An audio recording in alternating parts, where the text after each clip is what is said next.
quando eu chego nesse mercantil aqui, eu sempre compro as coisas nesse mercantil aqui. Quando eu chego aqui, pessoal, eu fico olhando tanta da coisa, pessoal, e mostra aí, ó. O tamanho desse mercantil, ó. Pão, ó. Olha o tanto de leite.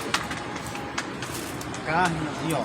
Muita carne. Eu fico pensando, né, pessoal, como o mundo é injusto, né? Uma pessoa só é o dono disso aqui tudinho, né?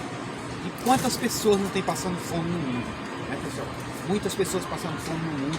Tem pessoas que não têm 1 quilo de feijão para comer, né? Uma pessoa só é dono de tanta coisa.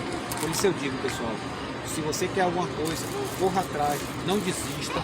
O não é uma oportunidade para você ter aquilo que você nunca teve. Então, corra atrás do seu sonho e não desista, porque essa pessoa aqui, o dono desse mercantil, correu atrás dos sonhos dele e construiu esse mercantil aqui e vários outros. E você pode também, você pode, se você quiser. Então, eu vou deixar essa mensagem para vocês, pessoal, hoje, tá?